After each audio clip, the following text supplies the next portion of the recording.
जबलपुर के बरगी बांध से बेहद दर्दनाक खबर सामने आई, जहां पर्यटक क्रूज हादसे ने पूरे प्रदेश को झकझोर कर रख दिया है। हादसे को लेकर मंत्री राकेश सिंह ने बताया कि खराब मौसम, अंधेरा और गहरी जल राशि के कारण रेस्क्यू में काफी कठिनाई आई। मंत्री धर्मेंद्र सिंह लोधी ने घटना को हृदयविदारक बताते हुए कहा कि इस गंभीर जांच की जाएगी ताकि भविष्य में घटना रोकी जा सके। इधर बीजेपी सांसद आशीष दुबे ने भी घटना पर गहरा दुख जताते हुए कहा कि बताया कि रात से राहत बचाव कार्य जारी है। अब एनडीआरएफ की टीम पहुंची है, अभियान तेज कर दिया है।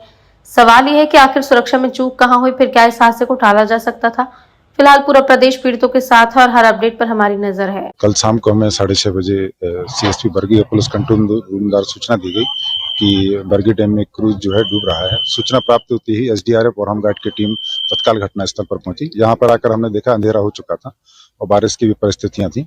हमारे द्वारा जो है रात्रि में सर्च अभियान चलाया गया, जिसमें हमारे द्वारा जो क्रूज था उसको खींच करके किनारे लाने की कोशिश की गई और सुबह जैसी परिस्थिति हमारे रेस्क्यू करने के लिए तैयार हुई। हमारे द्वारा आर्मी की टीम और एनडीआरएफ की टीम के साथ में डीप डाइविंग कार्य किया गया। मैं Neeraj Singh Thakur, home guard commandant Jabalpur. 4 dead body कल शाम को घटना के बाद में मिल गई थी देर रात तक।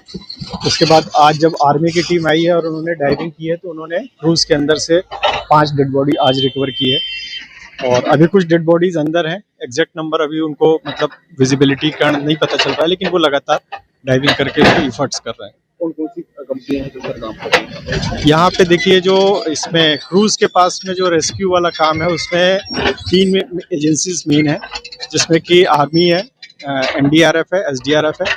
इसके अलावा जो बाकी आप ये देख रहे हैं जो इंजीनियरिंग वर्क्स रिलेटेड है, जिसमें ये रैम बन रहा है, इसमें वाटर रिसोर्स डिपार्टमेंट है, पब्लिक वर्क्स डिपार्टमेंट है और जो यहाँ पे ये बगल में आपके जो काम चल रहा है इसका वाटर प्लांट का, उसकी जो कंस्ट्रक्शन एजेंसी है वो इन्वॉल्व। अभी तक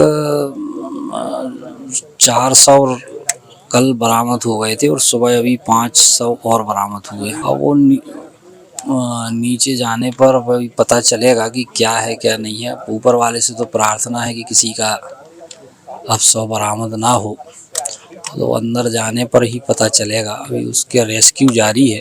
निश्चित रूप से अगर कोई विसंगति हुई है तो उसकी जांच करेंगे। वैसे क्रूज में लाइफ जैकेट पहनने का प्रावधान तो रहता है, लाइफ जैकेट भी रहती है और जितने शव निकल रहे हैं सब लाइफ जैकेट पहने ही निकले हैं।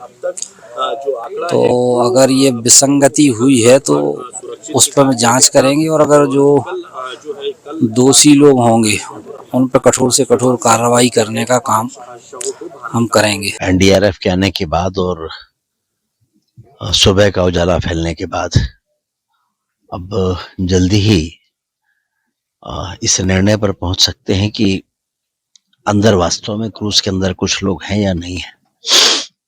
अगर हैं तो फिर क्रूज को किस तरह से सीधा किया जाए और अगर नहीं है तो अगला कदम क्या हो। कुल मिलाकर इस दुखद घटना का अंत अब इस क्रूज के सीधे होने के साथ ही हो जाएगा। इसके बाद जांच से लेकर और वो सारी कार्रवाइयां जो आने वाले समय में भी सबक के रूप में काम आती रहे, निश्चित रूप से उन पर विचार होगा और वो प्रारंभ होंगी।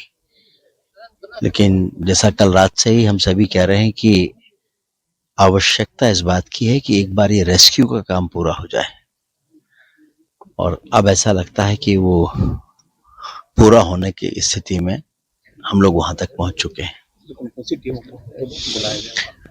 इसमें देखिए, जिला प्रशासन के लोग तो थे ही, पुलिस के अधिकारी भी, कर्मचारी भी, पुलिस के अधिकारी, जवान सभी हैं। फिर एसडीआरएफ की टीम पूरी रात से लगी रही है। एनडीआरएफ की टीम भी सुबह 4 बजे आ गई है, उसने भी मोर्चा संभाल लिया है। निश्चित रूप से दुखद घटना है कल जो यहाँ घटित हुआ है, ये कहीं ना कहीं हमको द्रवित कर रहा है और रेस्क्यू ऑपरेशन कल रात से ही पूरी रात यहाँ चला है और अभी सुबह से भी एनडीआरएफ भी आ गई और उसके बाद से चल रहा है। कल हमने लोगों को जीवित बचाया है, 22 लोगों को, लेकिन कल 4 शव हमने इसमें से निकाले थे और आज भी अभी 3 शव और निकाले गए हैं। मैं तो यही ईश्वर से प्रार्थना करूंगा कि कोई चमत्कार हो और इस शव मिलने का क्रम अब रुकना चाहिए और कल ही हमारे प्रदेश के मुख्यमंत्री डॉक्टर मोहन यादव जी ने मृतकों को 4-4 लाख रुपए की राशि मुआवजे के रूप में उसकी घोषणा भी की है संवेदनशीलता के साथ। और निश्चित रूप से ये अभी रेस्क्यू पूर्ण होने के बाद इस घटना की जांच भी की जाएगी और जांच में जो भी तथ्य निकल कर आएंगे उसके आधार पर कार्रवाई की जाएगी।